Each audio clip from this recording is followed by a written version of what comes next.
Master, welcome back again to our channel. Panibagong araw, panibagong kabanata na naman ang pagsumasamayin natin ngayong araw na ito. At kung bago ka sa ating channel, pali-click ang subscribe button and hit the notification bell para updated kayo sa ating mga susunod na videos. So mga Master, bago natin simulan ng ating kabanata ngayong araw na ito, huwag po sana natin skip yung ads mga Master dahil malaking bagay na po yan sa ating munting channel. So simulan na natin kabanata ngayong araw na ito. Let's go! Kabanata 4231-4245. Kabanata 4231. Sa isang nguso, itinulak ni Zeristodulus ang espada, novel drama.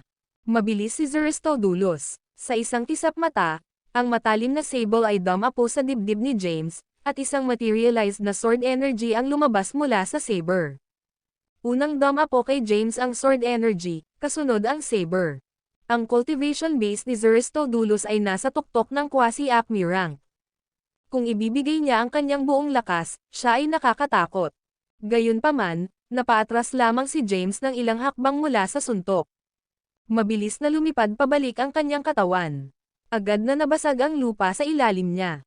Ang mga bitek ay kumakalat na parang sapot ng gagamba. Hindi mabilang na mga bitek din ang lumitaw sa kawalan ng paligid niya. Maaaring labanan ni James ang pag-atake ni Zeristodulus gamit ang kanyang sariling pisikal na kapangyarihan dahil nakapasok na siya sa 7th stage Omniscience Path middle stage matagal na ang nakalipas. Ang kanyang pisikal na kapangyarihan ay katumbas ng quasi-acme rank middle stage. Gayunpaman, pagkatapos sumipsep ng flames, ang kanyang katawan ay nasunog at nahasa ng walang katapusan. Kahit na hindi pa niya naabot ang 7th stage Omniscience Path sa late stage, ang kanyang pisikal na kapangyarihan ay umabot na sa peak ng quasi-acme rank late stage. Ngayon, isang hakbang na lang ang layo ng katawan niya sa acme rank. Bagamat nalabanan ng kanyang katawan ang pag-atake ni Zeristodulus, patuloy siyang natisod paatras mula sa suntok. Dumaan ang kapangyarihan at pumasok sa kanyang katawan, dahilan upang umakyat ang dugo sa kanyang katawan. Habang umiinit ang kanyang lalamunan, umagos ang dugo sa kanyang bibig. Gayunpaman, pilit niyang nilunok ang dugo. Sa sandaling ito, ginamit niya ang nakatagong kapangyarihan sa kanyang katawan at nilabanan ang kapangyarihan ng pag-atake ni Zeristodulus. Doon lang siya nagpakatatag. Medyo diniin niya ang dibdib niya. Basag. Agad na nabali ang espada sa kamay ni Zeristodulus. Nakaharap din si Zeristodulus ng backlash at walang katapusang natisod. Kasabay nito, madaling hinampes ni James si Zeristodulus. Sa isang iglap, humarap si James kay Zeristodulus, at dumapo ang palad niya sa huli. Sinira ni James ang langit at lupa. Lumubog ang dibdib ni Zeristodulus, at lumitaw ang isang madugong butas. Paatras, tiningnan niya ang butas sa kanyang dibdib habang seryoso ang kanyang ekspresyon. Sabi niya, "Yenta, medyo malakas si Wyatt. He's a tough match. Mapapatay lang natin siya kung sabay tayong umatake." Pinagmasdan ni Yenta ang eksena sa harap ng kanyang mga mata. Isang mabigat na ekspresyon ang lumitaw sa kanyang makatarungang mukha. Hindi nagpatuloy sa pag-atake si James para sa tagumpay. Para sa kanya, napakadali ng pagpatay kay Yenta at sa iba pang powerhouses. "Ito lang ba ang mayroon ka?" Casually, James said, "You're too weak. I didn't even use much strength, yet you've fallen. Kung ginamit ko ang lahat ng lakas ko, baka mapatay kita sa isang suntok." "Wyatt, wag kang mauna." Reto of the Tengu race said in a cold voice, "Wyatt, you're too arrogant. Kung pumili ka ng ilang teammates, baka magkaroon ka ng chance na manalo. Gayunpaman, iniisip mong makamit ang tagumpay ng mag-isa. Maaari kang patuloy na mangarap." I cast ang formation. "Huwag." Biglang tumayo si Yente at sinabing, "The formation is our trump card. We can't use it so easily." Gaano man kalakas si Wyatt, naabot lang niya ang quasi-acme rank. Wala siyang masyadong magagawa. Ang mga kalaban namin ay si Deshawn at iba pang powerhouses sa Chaos Gold rank. Hindi na kailangang ipakita ng maaga ang aming ultimate move. Nang sabihin iyon ni Yenta, kumalma si Reto ng lahing Tengo.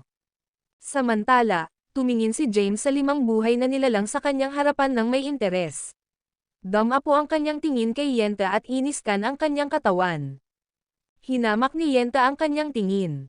Nakangiting tanong ni James, "Yenta, Bakit hindi tayo tumaya?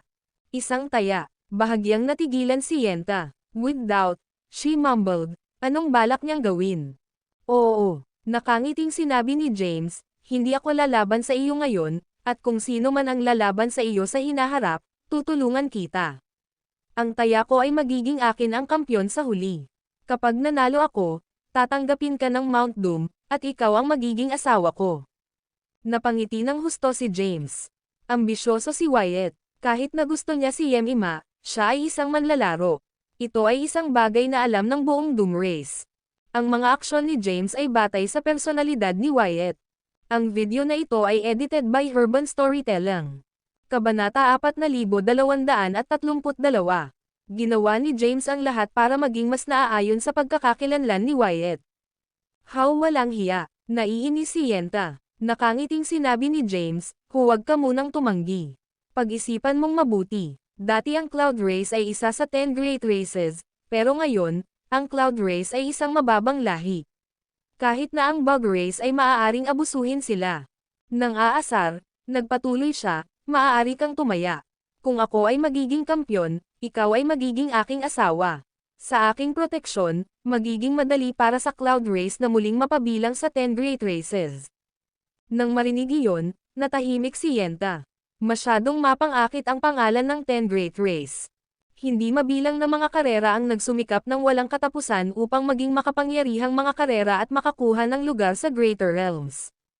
Noong nakaraan, ang Cloud Race ay may walang katapusang mga teritoryo at mapagkukunan. Ngayon, kahit na ang mahihinang lahi ay nasa itaas ng Cloud Race, maaari nilang kunin ang mga mapagkukunan ng Cloud Race sa kanilang kalooban. Kung makukuha ng Cloud Race ang proteksyon ng Doom Race, maituturing silang mapalad. Gayunpaman, hindi niya matanggap na pakasalan si Wyatt at maging kanyang asawa. I will let you go today, pero kailangan ko ng sagot sa susunod na pagkikita natin.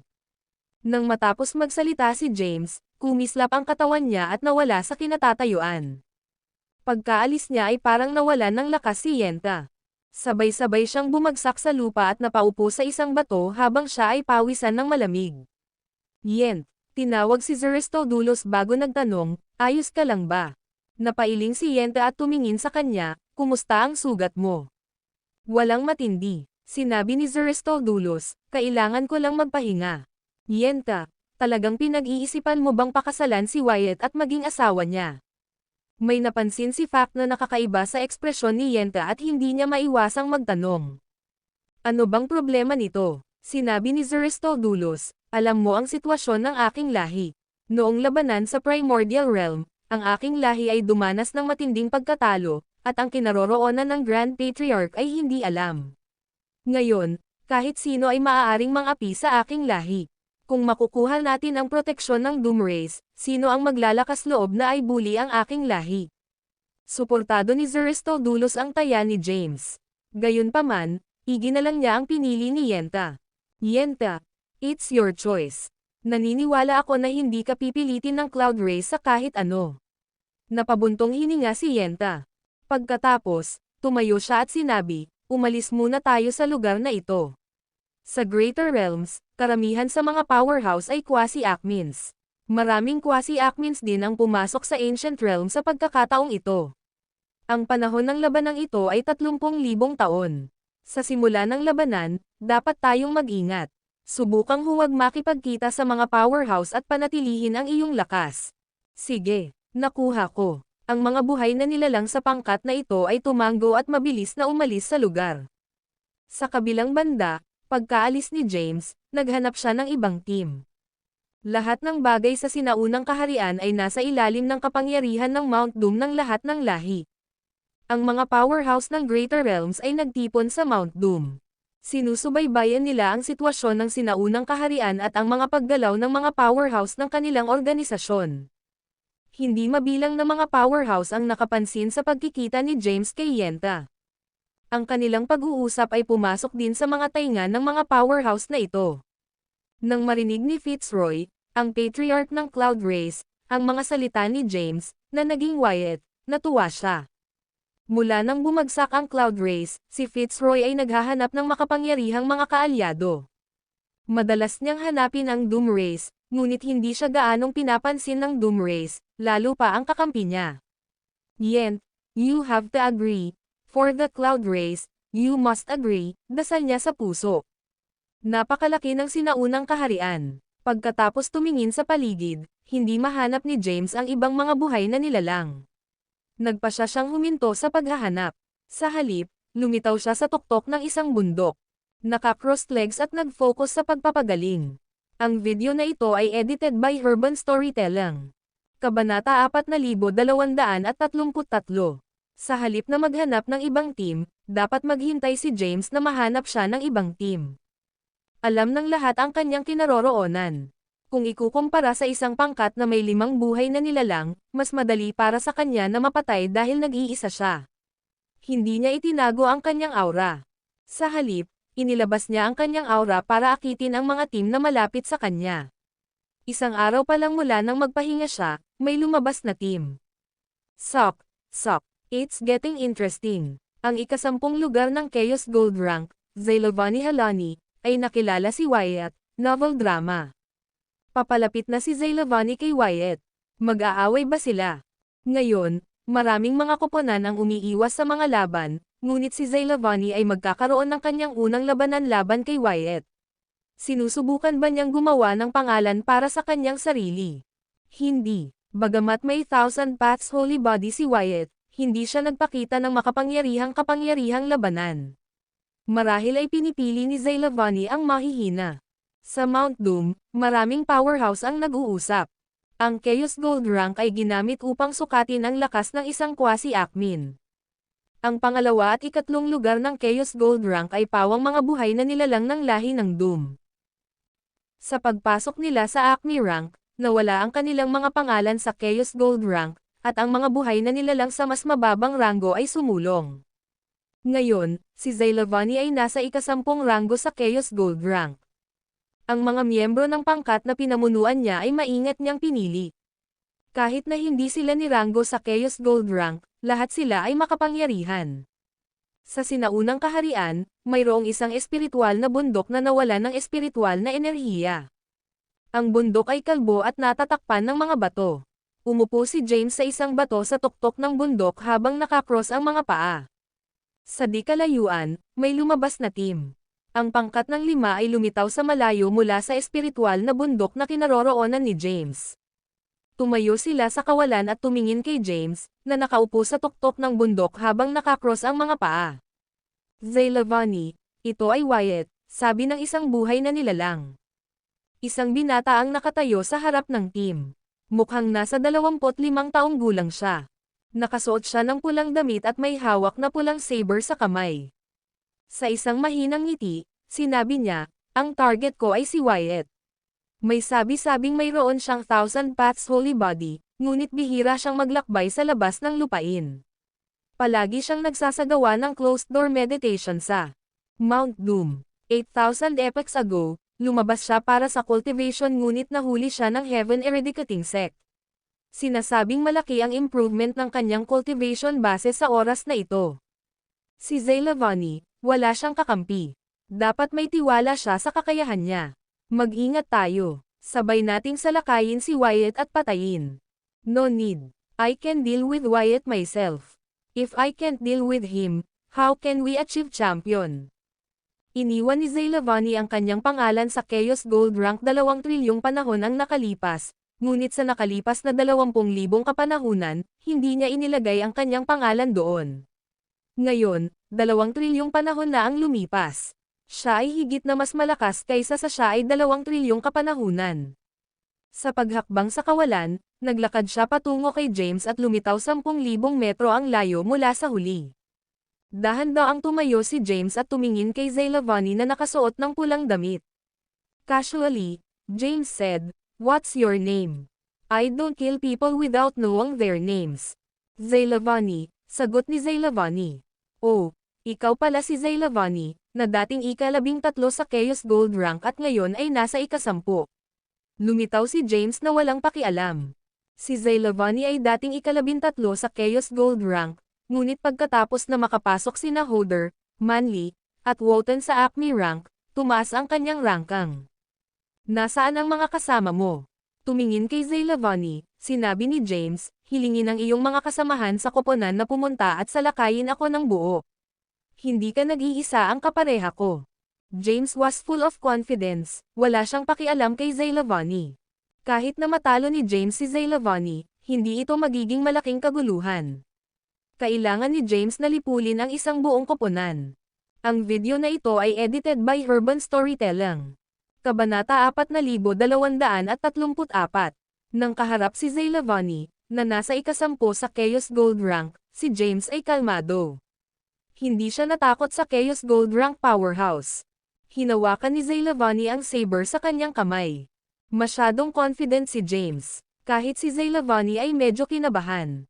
Gayunpaman, hindi na maaaring umatras ngayon si Zay Lavani. Hindi alam kung gaano karaming mga powerhouse ang nanonood sa eksenang ito. Kung atras siya ngayon, kahit talunin niya si James na naging Wyatt, hindi siya sisikat. Unti-unti, lumalakas ang kanyang aura. Dahan-dahan niyang hinugot ang saber sa kanyang kamay. Isa itong pulang saber, namumulaklak ng mahinang pulang ilaw. Ito ay tila nakakatakot. Wyatt, pwede ka nang magsimula. Nang kaharap na niya si James, naging maingat si Zay Lavani. May 4 na buhay na nilalang na nagtipon sa di kalayuan.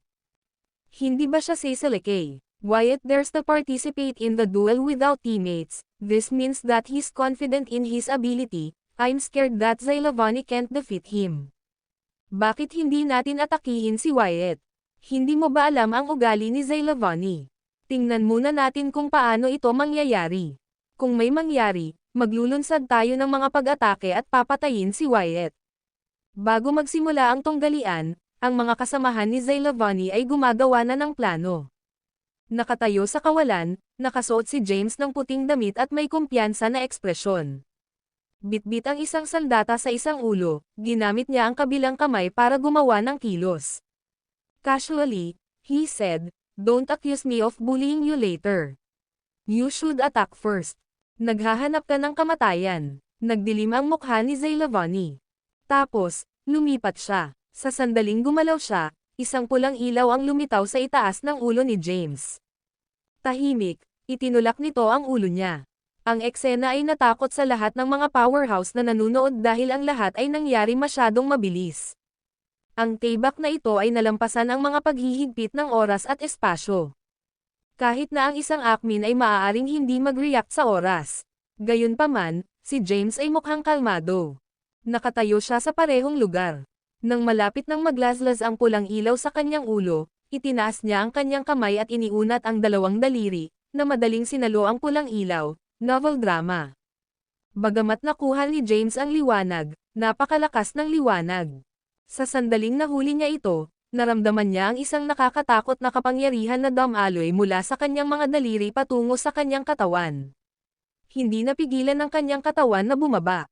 Sa isang iglap, bumagsak siya sa lupa. Boom! Nakakatakot ang resulta ng labanan. Ang lupa sa paligid niya ay nawasak kaagad. Samantala, nakatayo si James sa lupa sa kawalan na hindi nasaktan. Sa ilalim ng hindi mabilang na mga tingin sa Mount Doom, humakbang si James sa kawalan at naglakad patungo sa langit. Sa huli, nagpakita siya sa hangin, nakatayo sa parehong antas ng Zay Lavani. Matapos matanggap ni James ang pag-atake ni Zay Lavani, kahit na lumalakas ang kanyang blood energy, ang kanyang katawan ay hindi nasaktan. Tumingin kay Zay Lavani na may seryosong ekspresyon, ngumiti si James at sinabing, "Ito lang ba ang nakuha mo? Hindi ito pare-pareho sa ranggo mo sa Chaos Gold Rank." Damn, sumpa ni Zay Lavani. Alam niya ang kapangyarihan ng saber na ito. Sapat na para masugatan o mapatay ang isang quasi-admin. Gayunpaman, ang kanyang pag-atake ay nahuli ni James. Ginamit pa ni James ang kanyang mga daliri para saluhin ito. Paanong hindi magugulat si Zay Lavani? Sa sandaling ito, napagtanto niya na masyadong malakas si Wyatt. Magkasabay man na salakayin ng 5 nilang team si James, baka hindi nila matalo ang huli. Pagkatapos ng isang pag-atake, gustong umatras ni Zay Lavani. "Wyatt, magkikita ulit tayo next time. Kapag nagkita ulit tayo, papatayin kita." Pagkatapos sabihin iyon, nawala si Zay Lavani sa lugar. Sa susunod na sandali, muli siyang nakipagkita sa iba pang mga kasamahan sa koponan. Zaylavani, Zaylavani, okay ka lang? Mabilis na nagtanong ang ilang teammates. Ang video na ito ay edited by Urban Storytelling. Kabanata 4235. He's too strong, let's leave. Hindi na nagsalita pa si Zaylavani. Sa sandaling ito, tahimik na lumitaw ang isang anino sa likuran nila at hamarang sa kanilang daraanan. Si James iyon. Puno ang dalawang kamay, tinitigan ni James si Zaylavani na pinangungunahan ang 5 buhay na nilalang. Sa oras na ito, ang greater path sa kanyang katawan ay nagtipon at nabuo ang chaos power. Lalong lumakas ang kanyang aura. Sa isang iglap, umabot sa sukdulan. Pagkaharap pa lang nila kay James na malakas ang aura, naging seryoso si Zaylavani at ang iba pang nilalang. Mukhang may labanan ngayon. Sabik na kinuyam ng isang buhay na nilalang ang kanyang mga kamao. Please don't fight. Retreat. Utos ni Zaylavani sa oras. Novel drama. Alam ni Zaylavani kung gaano siya katekot kung gagamitin niya ang lahat ng kanyang kapangyarihan. Ang kanyang buong kapangyarihan ay malapit sa Acme rank. Gayunpaman, ang kanyang pag-atake ay nahuli ni James ng maluwag. Masyadong malakas si Wyatt. Siya ay isang mahigpit na kalaban. Natatakot ako na hindi ka makaalis ngayon. Kalmado ang ekspresyon ni James. Itinaas niya ang kanyang kamay. Sa isang kisap mata, ang greater paths ay nagtipon at nabuo ang chaos power. Ito ang pinakakumpletong chaos power na lumabas mula sa Doom Race mula noong itinatag ito. Ang malakas na chaos power ay tumakbo sa kanyang mga palad, namumulaklak sa kinang. Gayunpaman, sa ilalim ng ningning na ito ay nagtago ang isang kapangyarihan ng pagkawasak. Sa di kalayuan, ang mga buhay na nilalang sa ilalim ni Zaylavani ay may mga seryosong ekspresyon. Hiwalay na tumakas. Nang maramdaman ni Zaylavani ang kapangyarihang gumagalaw sa mga palad ni James, nagbago ang ekspresyon niya, at agad siyang sumigaw. Sabay sigaw ni Zaylavani, gumalaw si James. Ang space path at ang time path ay ginamit ng sabay. Pinatatag ng malakas na kapangyarihan ang kawalan, at ang oras ay nagyelo sa sandaling ito. Sinugod ni James ang 5 buhay na nilalang sa unahan niya at pinalo ng 5 sunod-sunod na beses. 5 tama niya ang damapo sa dibdib ng mga kalaban. Pagkatapos, bumalik sa normal ang oras. Napabalikwa si Zaylavani at ang iba pang nabubuhay na nilalang mula sa epekto. Agad na nagbitak ang kanilang mga katawan, at tumalsik ang malaking dami ng dugo. Nawasak ang kanilang mga katawan sa isang kisap mata. Ang kapangyarihan ay hindi lamang sumaire sa kanilang mga katawan, kundi pati na rin ang kanilang mga kaluluwa. Hindi. Ang hindi nasisiyahang mga dagandong ay umalangaw-ngaw mula sa lugar. Pagkatapos, napuno ng katahimikan ang lugar. Namatay ang 5 powerhouse na walang naiwan. Kahit na ang mga fragment ng Soul Sigil ay hindi naiwan. Ganito kalakas si James. Matapos makapasok sa quasi-Acme rank, maaari niyang patayin ang mga powerhouse ng parehong cultivation rank na umaasa sa chaos power na pinagkadalubhasaan niya. Maging si Zaylavani, isang powerhouse sa Chaos Gold rank, ay hindi makalaban sa pag-atake ni James. Sa Mount Doom, maraming powerhouse ang nakakita sa eksenang ito. Nang makitang pinatay ni James bilang Wyatt ang koponan na pinamumunuan ni Zaylavani, na nasa ika-10 sa Chaos Gold rank, natigilan ang lahat ng powerhouses. Ganito ba kakilakilabot ang Thousand Paths Holy Body? Ito ba ang Chaos Power na nilinang batay sa Greater Paths? Ito ba ang kapangyarihan ng pinakakompletong Chaos Power? Nagulat ang lahat ng powerhouse sa ipinakitang kapangyarihan ni James. Maraming mga powerhouse ang sumulyap kay Dolph, ang Patriarch ng Doom Race, at Yori, isang Elder ng Doom Race. Naisip nila, natatakot ako na ang pagtitipon sa oras na ito ay espesyal na inihanda para sa Wyatt. Marami sa kanila ang nag-isip ng ganito. Naniniwala sila na ang motibo ng pagtitipon na ito ay upang hayaang sumikat si Wyatt at maging pinakamalakas na powerhouse sa Greater Realms para may handa niya ang kanyang sarili na sakupin ang Doom Race. Walang nakakaalam na peke ang Wyatt na ito at siya talaga si James ng human race. Ang video na ito ay edited by Urban Storytelling. Kabanata 4236. Si Wyatt ay isang kababalaghan ng Doom Race. Ang kanyang kapanganakan ay nagulat sa Greater Realms dahil mayroon siyang Thousand Paths Holy Body. Dahil mayroon siyang ganoong pangangatawan, mabilis niyang nalilinang ang anumang bagay. Nakapasok siya sa divine rank sa maikling panahon, ngunit mula noon, bumaba ang bilis ng kanyang cultivation. Naging katamtaman siyang tao mula sa isang kababalaghan. Ang labas ng kaharian ay kumalat na ang isang tao ay hindi maaaring ganap na linangin ang greater paths kahit na ang isa ay may 1,000 paths holy body dahil napakaraming misteryosong landas sa greater paths, tulad ng 5 great paths at ang karma path. Ang mga buhay na nilalang sa mundo ay hindi naniniwala na maaaring linangin ni Wyatt ang mga landas na ito. Kaya, ang labas na kaharian ay kumalat na ang 1,000 paths holy body ay naghihigpit sa Wyatt. Dahan-dahan, nakalimutan si Wyatt. Kahit na may mga buhay na nilalang na nakaalala sa kanya, hindi sila nag-isip ng mataas sa kanya. Ngayon, sumikat si Wyatt sa isang labanan. Napatay niya ang 5 quasi-Akmin sa isang iglap, at isa sa mga quasi-Akmin ay si Zaylavani, na nasa ika-10 sa Chaos Gold rank. Nagulat ang mga powerhouse ng Mount Doom nang masaksihan nila ang eksenang ito. Inaasahan nilang magiging malakas si Wyatt ngunit hindi nila inaasahan na magiging ganito kalakas siya. Kaya, maraming nabubuhay na nilalang ang naniniwala na ang tunggalian na ito ay espesyal na inayos para kay Wyatt. Ito ay upang siya ay maging tanyag. Nang makita ni Dolph ang eksenang ito, nakaramdam siya ng kasiyahan. Gayunpaman, medyo nag-alala siya dahil masyadong showy si James. It was not a good thing. Sa sinaunang kaharian, pagkatapos na madaling mapatay ni James si Zaylavani, iilan na lang ang naiwan sa Chaotic Treasures. Naglakad si James sa direksyon kung saan namatay si Zaylavani. Tiningnan niya ang pulang saber sa lupa at pinulot ito. Nang hawakan ni James ang pulang saber, naramdaman niya ang nag-aapoy na kapangyarihan na nakapaloob sa saber. Nilamon ng kapangyarihan ang buong katawan niya. Sa sandaling ito, ang pulang sable ay nanginginig, at isang marahas na kapangyarihan ang sumabog. Nagsimula ring manginig ang kanyang braso. What a great ancestral god weapon! Hindi ako naniniwala na hindi kita mapaamo. Ngumuso si James. Ang Chaos Power ay dumaloy sa pulang saber. Sa ilalim ng presyon ng Chaos Power, ang saber ay mabilis na naging matatag. Tiningnan ni James ang katawan ng pulang talam.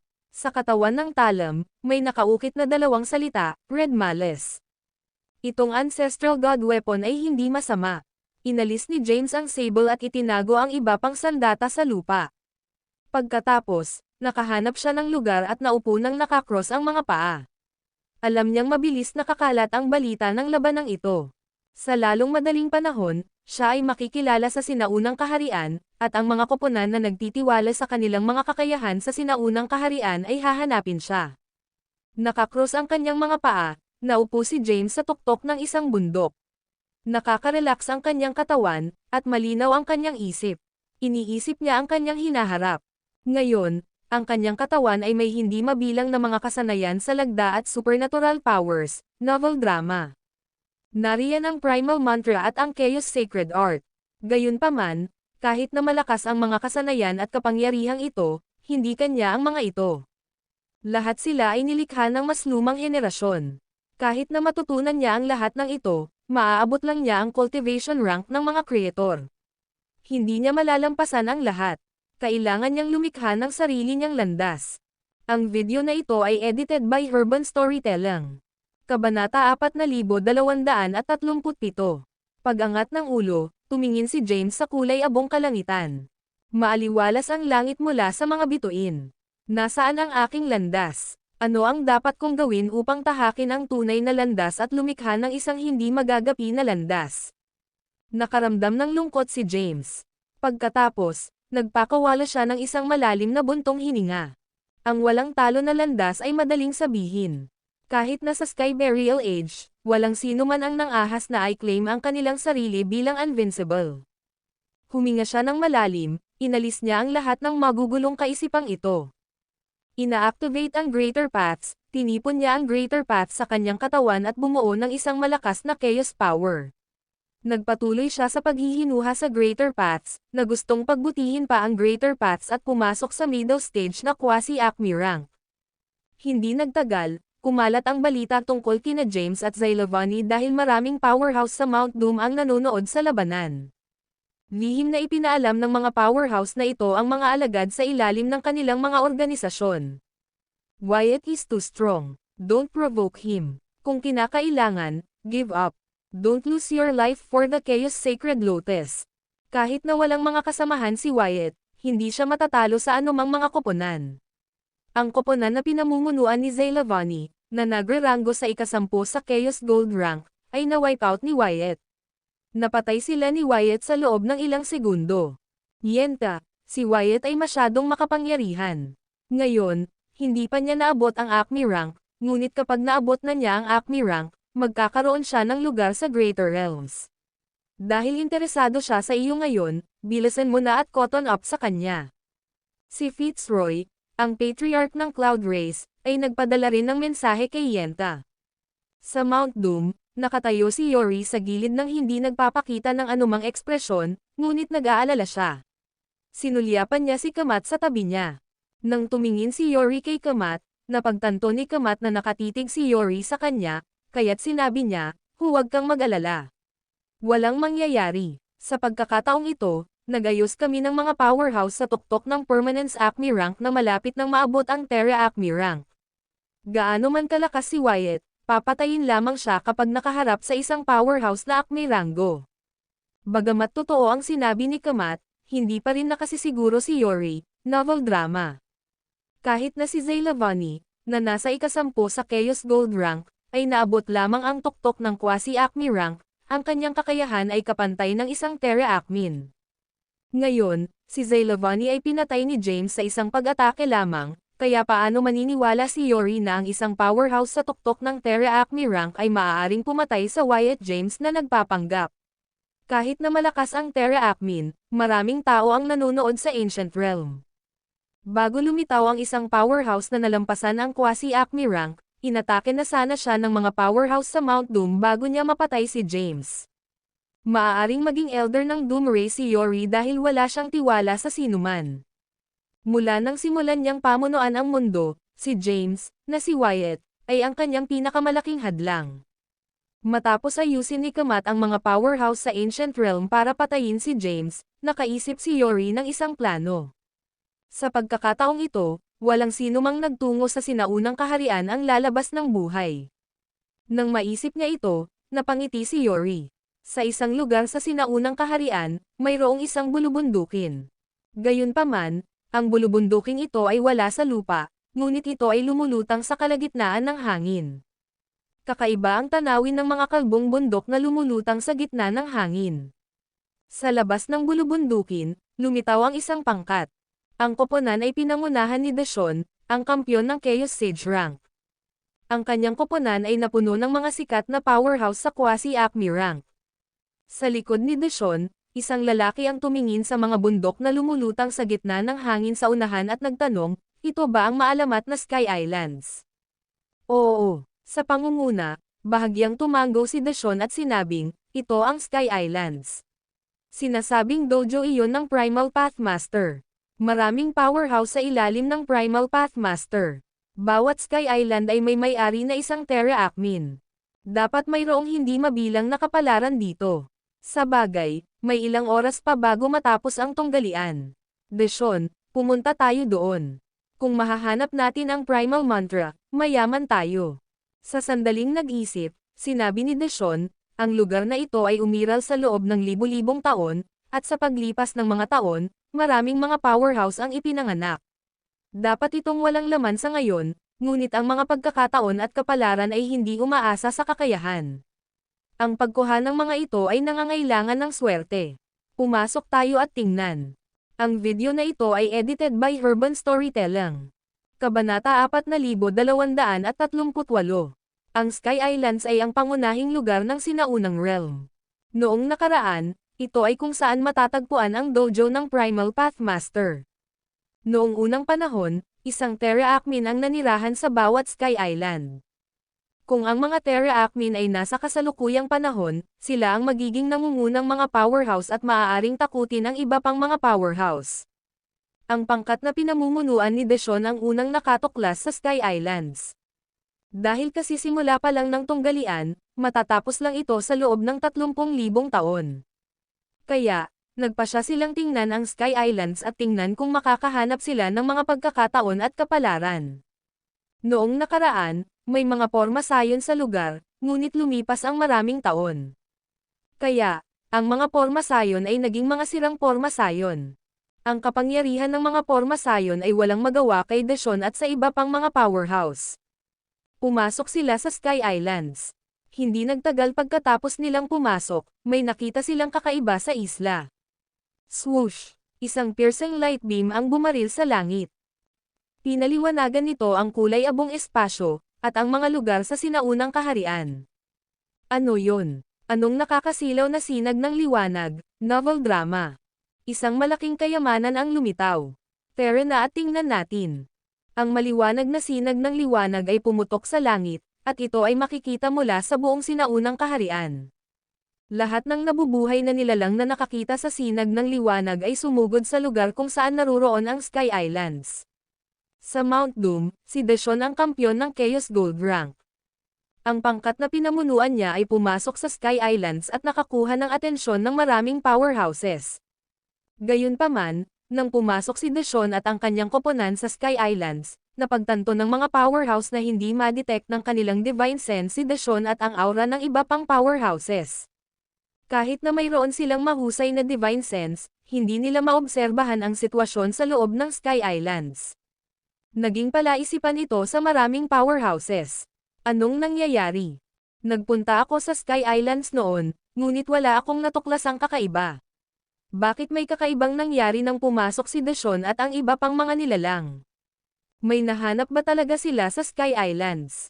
Maraming mga koponan ang patungo sa Sky Islands. Maaaring may lumitaw na kapalaran. Sa grupo ng mga nabubuhay na nilalang na ito, tiyak na mayroong isang maswerteng tao. Kaya, may kakaibang nangyari sa Sky Islands. May oras pa. Hindi na kailangang magmadali. Let's just wait and see. Ang mga powerhouse ng Mount Doom ay nakatitig sa Ancient Realm. Kahit na hindi nila nakikita ang sitwasyon sa Sky Islands, nakikita nila ang sitwasyon sa labas nito. Nakita nila ang maraming team na papalapit at papasok sa Sky Islands. Sa isang lugar sa sinaunang kaharian, nakaupo si James na nakakross ang mga paa sa tuktok ng isang bundok. Sa sandaling ito, binuksan niya ang kanyang mga mata at tinitigan ang pangunahing lugar ng sinaunang kaharian. Sa ilalim ng kanyang mga titig, nakita niya ang isang makulay na sinag na tumataas sa kalangitan. Pinaliwanagan ng liwanag na sinag ang kulay abong espasyo ng sinaunang kaharian. Ano yun? May lumitaw bang kayamanan? Bahagyang natigilan si James.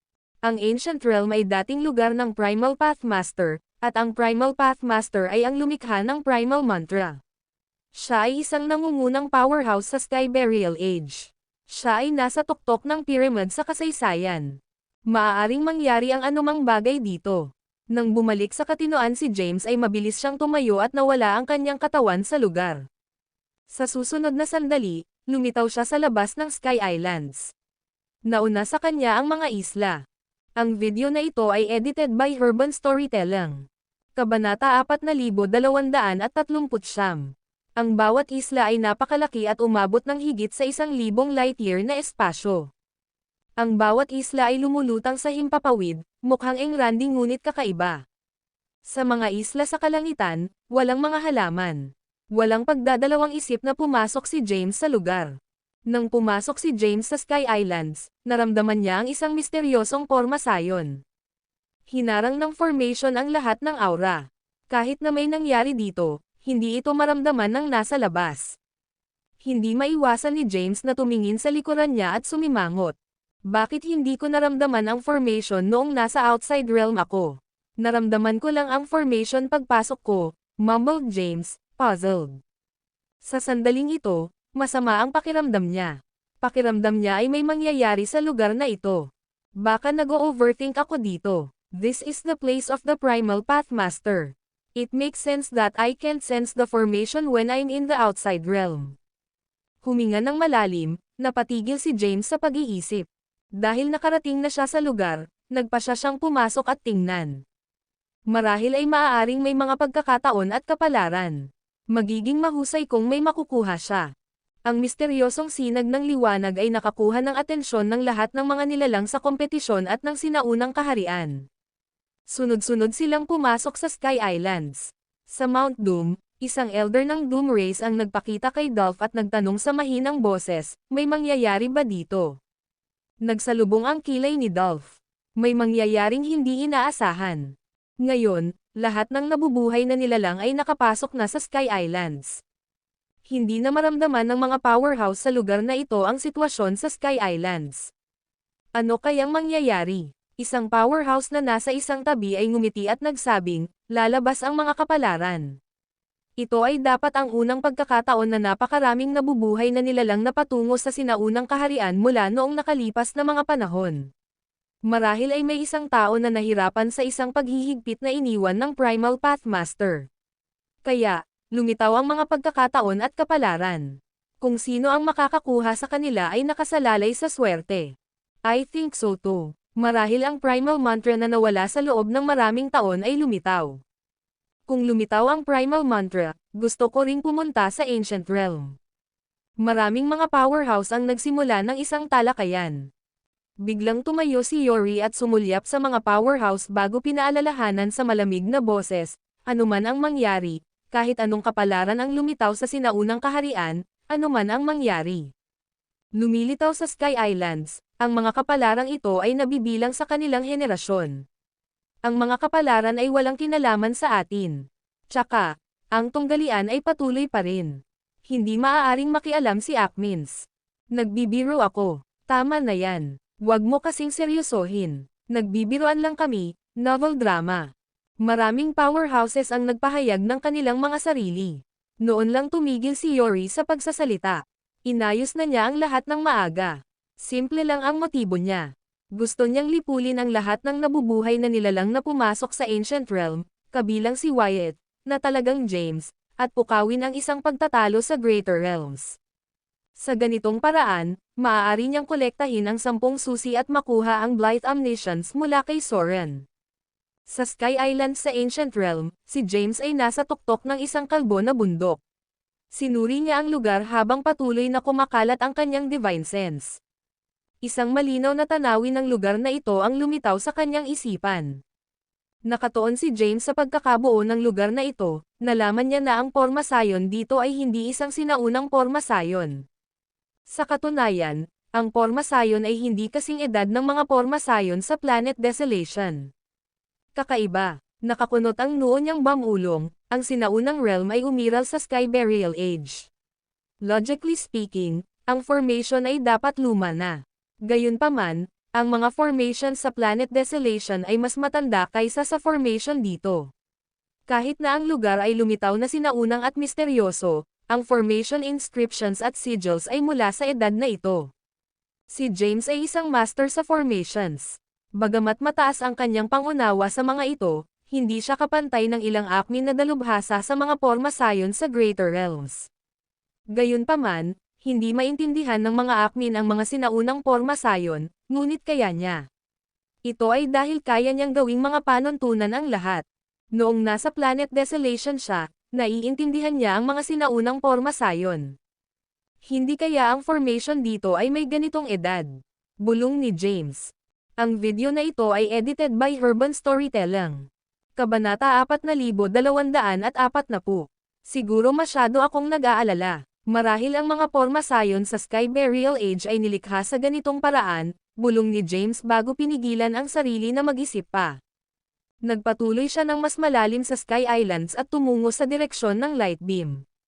Sa pinakamalalim na bahagi ng Sky Islands, sa gitnang rehiyon ng ilang malalaking isla, mayroong isang kalaliman. Ang ilalim ng kalaliman ay hindi makita at hindi ma-detect ng divine sense. Nang sumugod si James, marami ng nabubuhay na nilalang ang nagtipon doon. Mayroong hindi bababa sa 1,000 mga koponan.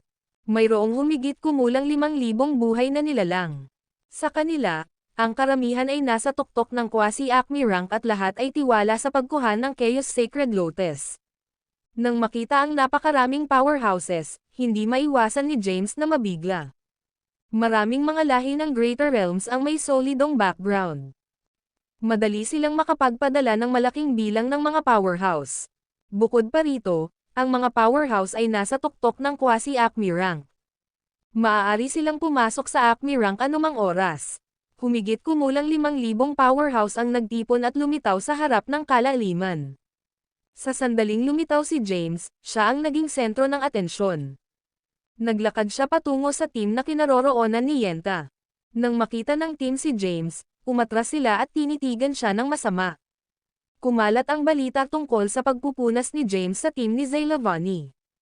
Ngayon, alam na ng lahat na pinatay ni James ang koponan na pinamumunuan ng isang powerhouse na nasa ika-10 sa Chaos Gold rank lamang. Bukod dito, pinatay niya sila sa isang galaw lamang. Anong nangyayari? Napatingin si James sa nakamamanghang Yenta at ngumiti. Gustong lumayo ni Yenta kay James. Gayunpaman, nang maisip niya ang kalagayan ng Cloud Race at ang pagtuturo ni Fitzroy, ngumiti siya ng pilit. Bahagyang umiling ang kanyang ulo, tumugon siya, "Kadadating ko lang. Hindi ko alam kung ano ang nangyayari." Gayunpaman, dito nagsimula ang mahiwagang sinag ng liwanag. Pagkatapos ng talakayan, iniisip namin na maaaring ito ang liwanag ng Acme. Ang liwanag ng Acme. Agad na interesado si James. Alam niya ang liwanag ng Acme. Ginamit niya ito para sa paglilinang noon. Sa pagkakaalam niya, misteryoso ang liwanag ng Acme. Nangangailangan ito ng hindi bababa sa 10 Acmens na natipon sa parehong lugar upang ipanganak. Ito ay hindi isang karaniwang Light of Acme. Sinubukan ni Yenta ang lahat para hindi magpakita ng naiinis na ekspresyon habang nakangiti at sinabing, baka ito ay isang liwanag ng Kylum Acme rank, na nabuo kapag bumaba ang isang Kylum Acmen. Ganun ba? Hinaplos ang kanyang baba, si James ay nahulog sa malalim na pag-iisip. Noong nasa Ecclesiastical Restricted Zone siya, ginamit niya ang Light of Acme para pasiglahin ang kanyang katawan at buksan muli ang potensyal ng kanyang katawan. Naabot din niya ang bagong antas sa Omniscience Path. Kung talagang mayroong Light of the Kylum Acme rank dito, kung makukuha niya ito at magagamit, baka ma-stimulate niya muli ang kanyang katawan at bloodline power. Maaari din siyang pumunta ng higit pa sa Omniscience Path. Maaari siyang pumasok sa late stage na 7th stage at maaaring maging sa 8th stage, novel drama. Swoosh! Sa sandaling ito, sa napakalalim na kailaliman, isa pang makulay na sinag ng liwanag ang bumaril. Ang isang buhay na nilalang na malapit sa kailaliman ay hindi nakaiwas sa oras at nataman ng makukulay na sinag. Agad na naging abo ang kanyang katawan. Maging ang kanyang kaluluwa ay wala na.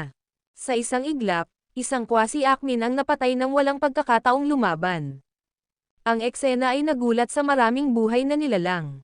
Ang mga buhay na nilalang sa paligid ng kailaliman ay mabilis na humakbang pabalik sa kaligtasan. Mag-ingat ka. Ito ay ang liwanag ng Acme.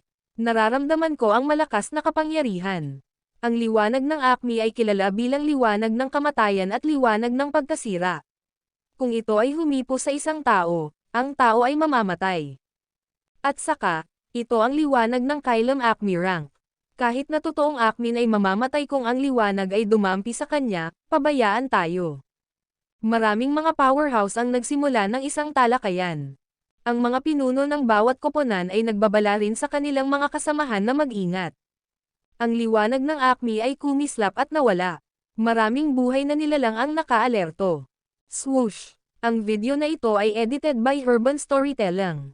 Kabanata 4241. Biglang nabuhay muli ang liwanag ng Acme, novel drama. Ang liwanag ng Acme ay lumabas sa manipis na hangin at pinunasan ang ilang mga nilalang bago pa man sila makapag-react dito. Matapos mawala ang liwanag ng Acme sa kanila, nawala ito sa kawalan. Ilang nilalang ang walang awa na inalis sa isang maikling sandali.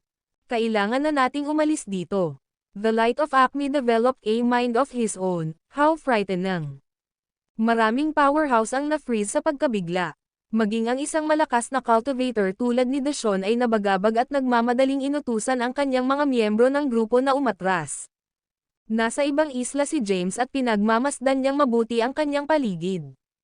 Bihasa siya sa space path at i-visualize ang espasyo sa paligid niya. Matapos i-scan ang lugar ng ilang sandali, nakita ni James ang liwanag ng Acme na nakatago sa isang hindi nakikitang espasyo, tahimik na papalapit sa isa sa mga grupo. May nakilala si James sa loob ng grupo, si Princess Leilani mula sa Angel Race. Swoosh! Pinunit ng liwanag ng Acme ang kawalan at humarap kay Leilani, na naglalayong lipulin ang kanyang buong grupo. Mabilis na lumapit sa kanila si James at pumwesto sa harapan ng grupo ni Leilani bago dumaong ang liwanag ng atake ni Acme. Agad niyang ginamit ang kanyang space power para i-neutralize ang Light of Acme's assault. Pagkatapos, itinaas niya ang kanyang kamay, at hindi mabilang na mga inscription ang lumabas sa kanyang palad. Nagsanib ang mga inscription upang lumikha ng isang malakas na formation ng silang. Para bang nakadama ang liwanag ng Acme, mabilis itong tumakas nang mapigil ang pananambang sa grupo. Gayunpaman, si James ay bihasa sa space path at time path. Naisara na niya ang bawat isa sa mga ruta ng pagtakas ng liwanag ng Acme, na iniwang wala itong matakasan. Ang katawan ni James ay nag-teleport sa paligid ng lugar, at patuloy na naglalabas ng pambihirang kapangyarihan upang palakasin ang Porma Sion. Dahil nakatagpo siya ng Light of Acme dati, alam niya kung gaano ito kalakas at alam na niya kung paano ito haharapin. Sa isang iglap lang, nag-set up si James ng multi-layered formation. Ang nakabulag na liwanag ng Acme ay tinatakan ng direkta sa itaas ng kalaliman. Nang makumplito ni James ang Porma Sion, biglang napagtanto ni Leilani ang nangyari at mabilis na humakbang sa malayo. Napatingin siya sa mahinhin na liwanag ng Acme. Namutla ang mukha niya, hindi na tuluyang makabawi sa gulat. Bagamat naipit ni James ang liwanag ng Acme, ito ay napakalakas at nagawang makawala sa Porma Sion ni James. Boom! Ang silang formation na itinayo ni James ay sumabog, na nagpakawala ng mapangwasak na shockwave sa paligid. Tinamaan ng puwersa si James at napadpad. Mabilis niyang ginamit ang space path para maiwasan ang mga natitirang shockwave. Hindi gaanong pinalad ang ilang nilalang sa lugar at nataman ng puwersa na nagresulta sa maraming nasawi. Galit na sigaw ni James. Damn it! Pinagmasdan niya ang nakapalibot na espasyo, sinusubukang hanapin ang liwanag ng Acme. Gayunpaman, ang liwanag ng Acme ay tila natuto ng leksyon nito at nawala ng walang bakas. Laming-galinga si James sa paligid, ngunit hindi niya ito makita kahit saan. Maraming buhay ang nawala, at marami pang iba ang nasugatan. Ang liwanag ng ganting atake ni Acme laban sa Porma Sion ay nagdulot ng hindi bababa sa 100 casualty. Sa kabila ng nakaligtas, marami sa mga nilalang ang nasaktan. Humarap si James kay Yente sa sumunod na sandali. Inactivate niya ang kanyang life path, at ang life power ay dumaloy sa kanyang katawan, mabilis na pinagaling ang kanyang mga sugat. Nagtataka namang tumingin sa kanya si Yente at nagtanong, anong nangyari?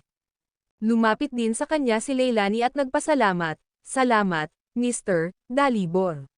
Ngayon lang ako namatay kung hindi dahil sa iyo. Salamat sa pagligtas sa amin. Ang mga miyembro ng grupo ni Leilani ay nagpahayag ng kanilang pasasalamat kay James. James gave Leilani a once-over and smiled teasingly, I just couldn't bear letting a beautiful woman like you die so easily. After the conference, I'll visit the angel race and ask for your hand in marriage so you can be one of my precious concubines.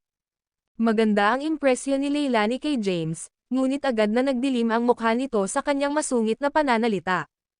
Kahit na hindi nasisiyahan sa kanyang mga salita, hindi siya nakipagtalo sa kanya dahil iniligtas nga niya ang kanyang buhay. Ang video na ito ay edited by Urban Storytelling. Kabanata 4242. Walang inaasahan na bigla silang ililigtas ni James. Marami pang buhay ang mawawala kung pipiliin niyang huwag makialam. Dahil tournament ito, mas malaki ang tsansa ni James na manalo kung kakaunti ang kalaban. Ang atensyon ng lahat ay kay James, sinusubukang malaman kung ano ang iniisip niya. Iniligtas ba niya talaga sila dahil kay Prinsesa Leilani? Habang inaalam ang kanyang intensyon, ang lahat ay humanga rin sa lakas ni James. Ang liwanag ng Acme ay nabuo pagkatapos ng pagkamatay ng isang tao na hindi bababa sa isang Terra Acmin. Kahit na ang isang powerhouse tulad ni Deshawn ay pinilit na tumakas upang mabuhay. Gayunpaman, hindi ipinagdiwang ni James na nagawa niyang pansamantalang isil ang Light of Acme. Sa halip, siya ay nagsuot ng isang solemn na ekspresyon at nag-aalala tungkol sa kung paano ang liwanag ng Acme ay tila nagkaroon ng damdamin. Marahil ay napinaw na ang liwanag ng Acme at ginagamit ng ibang nilalang bilang sandata. Ang posibilidad ay lumitaw sa isip ni James, at sa sandaling naisip niya ang tungkol sa pagbuo, lubos niyang naramdaman na ang lahat ay isang pagsasabwatan. Hindi lamang sanay si James sa iba't ibang landas ng langit at lupa, ngunit mayroon din siyang mahusay na intuition. Tumingin siya sa nabubuhay na nilalang at nagtanong, ano ang naisip ng lahat tungkol sa liwanag ng Acme? Marami sa mga nilalang ang hindi makaisip ng sagot sa kanyang tanong. Anong ibig mong sabihin? It's just a light of Acme. Ano pa bang sasabihin? May napansin ka bang kakaiba? Nagpalitan ng nagtatakang tingin ang mga nilalang, hindi sigurado kung bakit kakaibang tanong ang itatanong ni James. Napatingin si James kay Deshawn. Sa ibabaw, si Deshawn ang pinakamalakas na individual na naruroon. Siya ang una sa Chaos Rankings Gold Rank na nagdetalye ng mga ranggo ng lahat ng Quasi-Acmins. Ang kanyang pwesto sa tuktok ng Gold Rank ay nangangahulugan na siya ang pinakamalakas na Quasi-Acmin sa paligid. Bakit ka nakatingin sa akin? Novel drama. Bahagyang natigilan si Deshawn. Matapos itong pag-isipan, sinabi ni Deshawn, sa totoo lang, parang kakaiba. Tumingin sa kanya si James, naghihintay ng paliwanag. Nagpatuloy si Deshawn, na nagsasabing, sa normal na mga pangyayari, ang isang liwanag ng Acme ay hindi aatake sa mga buhay na nilalang, at hindi ito lalapit sa atin ng walang ingat. Gayunpaman, ang liwanag ng Acme ngayon ay tila may kamalayan sa sarili at aktibong hinahabol tayo.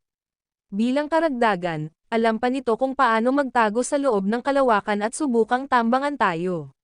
Parang may kumokontrol dito. Agad namang nagbago ang ekspresyon ng lahat sa sinabi niya. Imposible yan, di ba? Sino ang posibleng kumokontrol sa isang light of Acme? Oo, wag mo kaming takutin. Nawala ang liwanag ng Acme kanina. Nagtatago pa kaya ito at naghihintay ng pagkakataong umatake. Marami sa mga nilalang ang agad na nagbabantay. Tumingin si James kay Deshawn at pinuri siya, sinabing, tulad ng inaasahan mula sa nangungunang cultivator ng Gold Rank, maganda ang iyong pagsusuri. Tumingin si Deshawn kay James at nagtanong, may napansin ka rin bang abnormal? Pinagmasdan ni James ang paligid, sinusubukang maramdaman ang liwanag ng Acme na nawala. Sabay dahan-daw ang tumango at sinabing, mula nang pumasok ako sa Sky Islands, parang may mali. Nagtataka, nagtanong si Yenta, ano ang ibig mong sabihin na may mali? Na-curious din si Leilani sa implikasyon niya. Isang gwapong binata ang ngumisi at sinabing, you're overthinking things, Wyatt. What could be wrong with this place? Napatingin si James sa nilalang na nagsalita, ito ay isang binata mula sa Soul Race. Ang video na ito ay edited by Urban Storytelling. Kabanata 4243. Ang lalaking nakipagtalo kay James ay anak ng patriarch ng Soul Race, si Aiden Habets. Siya ay pumangalawa sa gold rank ng Chaos Ranking at nagtataglay ng hindi kapani-pani walang lakas. Hindi pinansin ni James si Aiden at tumingin sa ibang naruroon. Pagkatapos, ipinaliwanag niya, bago kami pumasok sa Sky Islands, hindi ko naramdaman ang presensya ng isang formation dito, ngunit sa pagpasok ko pa lang sa Sky Islands, isang porma sayon ang biglang na-set up sa paligid namin. Ito ay may kakayahang paalang bisa ang divine sense ng mga makapangyarihang nilalang. Ibig sabihin, ang mga powerhouse sa labas ay walang ideya kung ano ang nangyayari dito, kahit na sino, walang makakaalam dito sa labas. Naninigas ang ekspresyon ni Deshawn, at nagtanong siya, sinasabi mo bang may nagtatangkang pumatay sa ating lahat dito? Marahang umiling si James. I'm not sure, but it's highly possible, considering our recent circumstances. May nakapagpino na ng Light of Acme na lumitaw kanina. Hindi na ito ordinaryong Light of Acme kundi isang makapangyarihang sandata. Ang hinuhal ni James ay natakot sa marami sa mga nilalang na naruroon. Naglapitan ang iba't ibang koponan sa isa't isa baka sakaling lumitaw muli ang liwanag ng Acme upang atakihin sila. Maging si Aiden na hindi naman mahilig kay James ay hindi rin maiwasang mapakunot ang noo sa mungkahi. Matapos maingat na isaalang-alang ang mga salita, nadama niya na ang mga pagpapalagay ni James ay medyo makatwiran. Tinanong ni Deshawn, sino sa palagay mo ang nagtatangkang pumatay sa atin, Wyatt? Ito ay isang engranding kumperensya sa Greater Realms. Ang 10 dakilang karera kasama ang mga powerhouse mula sa ibang mga lahi ay binibigyang pansin ng mabuti ang sinaunang kaharian. Sino ang maglalakas loob na makipagsapalaran para maalis tayo? Nasa isip na ni James ang posibleng salarin, ang Dooms. Sa tuwing ito ay isang pagsasabuatan, tiyak na may kinalaman ito sa Dooms. Bukod kay Dolph, may kapangyarihan din si Yori na isagawa ang detalyadong pamamaraan na ito. Dahil kasalukuyang nagpapanggap siya bilang si Wyatt, imposibleng si Dolph ang nasa likod nito at nakipagsabuatan para saktan ang kanyang anak. Iyon ay tumutukoy kay Yori bilang susunod na sospek. Gayunpaman, hindi maisip ni James kung bakit ginawa ni Yori ang balangkas na ito. Ito ay teorya lamang pagkatapos ng lahat at hindi rin matiyak ni James. Let me try to divine the answer. Casual na ikinaway ni James ang kanyang kamay, at hindi mabilang na mga inscription ang lumabas sa kanyang palad. Ang mga inscription ay natipon upang bumuo ng isang misteryoso at malalim na pattern ng extrapolation. Patuloy na minamanipula ni James ang extrapolation pattern, sinusubukang malaman kung ang lahat ng nangyari ay isang scheme at kung sino ang utak sa likod nito. Mabilis na nagbago ang pattern ng extrapolation, at ang mga inscription ay sumailalim sa daan-daang milyong pagbabago sa loob lamang ng maikling sandali. Bagamat ilang nilalang ang nagsagawa ng extrapolation path, hindi nila maintindihan ang pattern ng extrapolation ni James. Kahit na ang iilan na nakakaintindi nito, hindi nila nakasabay sa proseso ng pagbabawas ni James. Boom! After 10 seconds, biglang sumabog ang extrapolation pattern sa harap ni James. Isang malakas na puwersa ang agad na tumakas patungo kay James, na nag-iwan sa kanya ng pagkakataong makatakas. Dahil hindi siya nakaiwas sa oras, nataman siya sa dibdib at napasandal sa lakas. Isang madugong sugat ang lumitaw sa kanyang dibdib, at siya ay natamba habang nagsusuka ng dugo. Ayos ka lang ba? Novel drama. Mabilis na sumulpot si Leilani sa likod ni James para saluhin siya. Gayunpaman, ang backlash mula sa extrapolation pattern ay napakalakas. Nang mahawakan niya si James ay agad siyang napaalis. Nagkaroon ng mga sugat sa buong katawan niya, at muntik na siyang mamatay. Napasabog si James ng malayuan bago niya tuluyang na-neutralize ang puwersa. Nagpakita siya sa harap ng maraming nilalang sa susunod na sandali. Samantala, si Leilani ay nasa isang lotus na posisyon sa lupa, sinusubukang ayusin ang kanyang mga sugat. Napatingin ang lahat kay James, naghihintay ng susunod niyang sasabihin. Bahagyang umiling si James at sinabing, wala akong maisip. Dalawa lang ang posibilidad. Isa, lahat ng ito ay isang malaking plano, at ang utak ay masyadong makapangyarihan, o hindi ito isang engranding pamamaraan, at ang mga ito ay mga labi mula sa Sky Burial Age. Sa kasamaang palad, imposible para sa akin na i-extrapolate ang mga bagay na may kaugnayan sa Sky Burial Age sa aking kulto.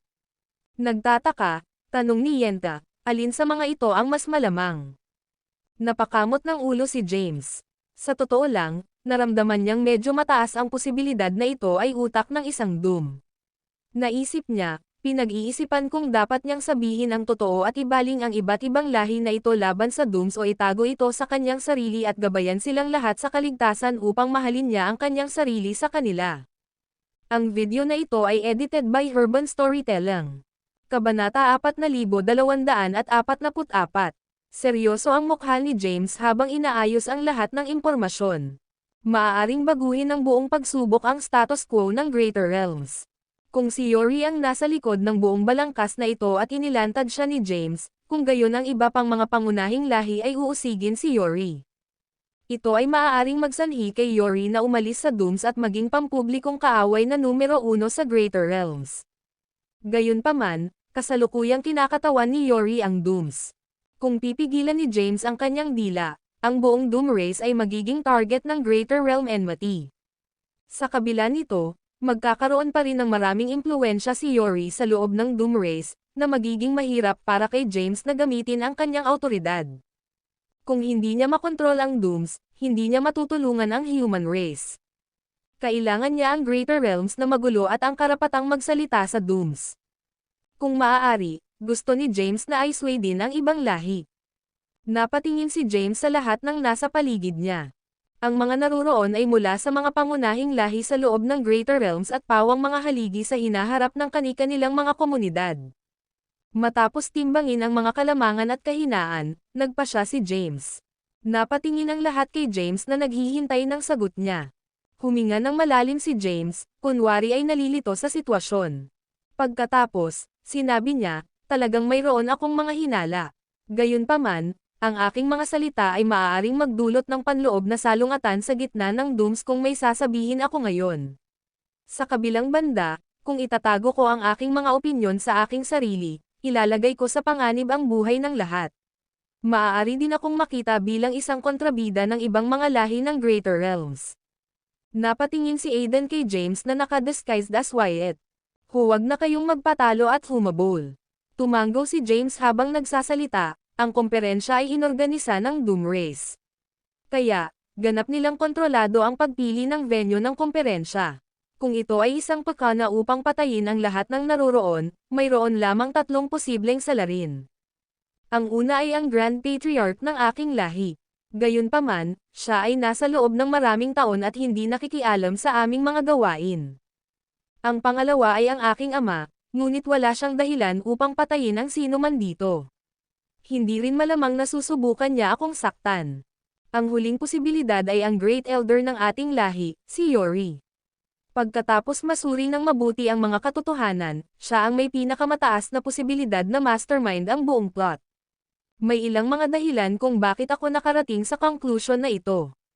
Una, si Elder Yori ay ginawa upang ipaliwanag ang patuloy na mga chismis tungkol sa kanya na lihim na nakikipagsabuatan sa human race. Marahil ay talagang nagtatrabaho siya. Kasama ng mga tao. Pinaghihinalaan ko na ang kanyang layunin ay makuha ang 10 token at palayain si Soren Playman upang nakawin ang Blythe Omniscience mula sa sangkatauhan. Kung tama ako, malamang na nakapasok na si Elder Yori sa ika-9 na yugto ng Omniscience Path. Bagamat ang ika-9 na yugto ng Omniscience Path ay mas mahina kaysa sa ranggo ng Kylum Acme, ang ibang mga ranggo sa ibaba ng ranggo ng Kalium Acme ay hindi kayang burahin ang pisikal na katawan ng isa na nakarating sa omniscience stages. Sa pag-aakalang wala akong naintindihan, ang pangunahing layunin niya ay malamang na ang Blythe Omniscience. Kung talagang naabot na niya ang ika-9 na yugto ng Omniscience Path at nakuha niya ang Blythe Omniscience, magiging invincible siya sa Greater Realms. Maging si Soren mismo ay hindi magkakaroon ng pagkakataon laban kay Elder Yori. Siya ay nakulong sa hindi mabilang na mga taon, at ang kanyang kaluluwa ay nagtiis ng walang katapusang pagdurusa. Kahit na siya ay palayain, kakailanganin niya ng mahabang panahon upang mabawi ang kanyang buong lakas. Sinimulan ni James na ibahagi ang ilan sa kanyang peking pagsusuri, na valid lamang sa kondisyon na si Elder Yori ay talagang nagtatrabaho sa human race. Alam na niya na ang Yori na bumisita sa Cloud Race ay aktwal na nakabalat kayo. Gayunpaman, may posibilidad din na sinasamantala ni Yori ang hindi pagkakaunawaan para maghasik ng kaguluhan sa Greater Realms para makuha niya ang 10 token at ang Blythe Omniscience mula kay Soren. Matapos marinig ang pagsusuri ni James, ang mga mukha ng lahat ay may mataimtim na ekspresyon. Si James ay nagbigay ng masusing pagtatasa sa sitwasyon, at ito ay sapat na upang kumbansihin sila. Ano ang dapat nating gawin ngayon? Kung nakapasok na si Yori sa 9th stage ng Omniscience Path, mahirap para sa sino man sa Greater Realms na patayin siya, kahit na wala siyang Blythe Omniscience. Talaga bang tatanggapin natin ang ating kapalaran at mamamatay dito? Maraming mga nilalang ang nagpahayag ng kanilang mga iniisip na may mga ekspresyon ng pag-aalala. Hindi tayo dapat magpanik, lahat. Ang video na ito ay edited by Urban Storytelling. Kabanata 4245. Bilang nangungunang cultivator sa gold rank, umakyat si Dashon para pakalmayan ang mga naguguluhan na nilalang. Ang aming pangunahing prioridad ay ang humanap ng paraan upang makaalis sa lugar na ito. Hanggat makaalis kami sa Sky Islands at makadaan sa formation, tiyak na mararamdaman ng mga powerhouse sa labas kung ano ang nangyayari sa Ancient Realm. Kung gayon, magiging ligtas kami. Tumabi si James at nanatiling tahimik, naghihintay kay Dashon na sabihin sa kanila ang kanilang susunod na hakbang.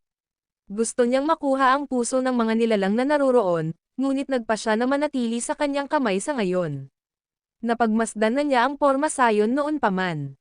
Bagamat hindi ito isang lumang porma sayon, ito ay misteryoso at may mga komplikadong formation inscriptions na nahalo dito.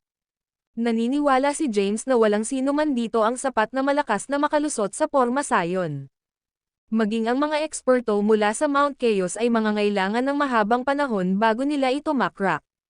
Gusto ni James na maghintay hanggang sa breaking point ng lahat kapag nawalan na sila ng pag-asa at ideya. Sa sandaling siya ay maging patriarch ng Doom Race, magkakaroon siya ng suporta ng iba't ibang lahi na naruroon. We should go with Deshon's suggestion. Si Deshon ang pinakamalakas sa gold rank at may alam siya. Dapat ay may ideya siya tungkol sa formation dito. Siguradong masisira niya ito sa lalong madaling panahon. Anong kailangan mo sa amin? Just say the word, Deshon. Maraming nilalang ang nagpahayag ng kanilang mga opinyon. Bagamat napahanga ni James ang lahat sa kanyang lakas, ilang sandali lang ang nakalipas, si Deshon ang nangunguna sa Chaos Rankang. Kaya, marami sa kanila ang bulag na nagtiwala sa kanya sa halip na kay Wyatt. Maraming nilalang ang lumipat sa gilid ni Deshon. Si Yenta lang ang lumapit kay James at tumabi sa kanya. Nakakunot ang noo niyang itinanong, ikaw ang kahalili ng lahi ng Doom at tatayong maging patriarch nito sa lalong madaling panahon. Maraming mga hinaharap na leader mula sa maraming lahi sa Greater Realms ang naruroon. Ngayon na ang pagkakataon mo na hawakan sila sa iyong layunin. Ito ay magiging lubhang kapaki-pakinabang kapag ikaw ang pinuno ng lahi ng kapahamakan. Kaya bakit wala kang sinasabi? Sinulyapan ni James si Yenta. He never expected to hear these words from her. Ang kanyang pag-uugali ay ginawa ang kanyang pag-angkin na manatili sa kanyang tabi na tila tunay. Si Yente ay isang napaka-talented na babae at natuwa si James sa kanyang suporta. Malumanay niyang sagot, I don't like drawing attention to myself. If Deshon can get all of us safely, we should listen to him. Habang nagsasalita ay mapaglarong ngumiti si James at ipinulupot ang braso sa balingkinitang bewang ni Yenta. Novel drama. Napaatras kaagad si Yenta nang maramdaman ang mga kamay nito sa kanya. Bumalatay ang discomfort sa kanyang magandang mukha, na nagpapatunay na hindi siya natutuwa sa mga kilos nito. Gayunpaman, pilit niyang nilunok ang kanyang emosyon at pinahintulutan siyang gawin ang gusto niya matapos isipin ang kasalukuyang kalagayan ng Cloud Race. Marami sa mga nilalang ang nakapansin sa gawin ni James. So, parang totoo ang chismis tungkol sa pagiging babero ni Wyatt. Kumalat ang mga alingaw-ngaw sa Doom Race na nagsasabing kahit na si Wyatt ay may 1,000 Paths Holy Body, mas nabighani siya sa magagandang babae. Sinira niya ang marami sa mga babaeng kabilang sa collateral member sa Dooms. Maraming nilalang ang nagpahayag ng kanilang pagkasuklam kay James. Gayunpaman, nanatiling tahimik ang mga kasamahan ni Yenta. Napangiti si Yenta at sumimangot. I'm side with you now, Wyatt.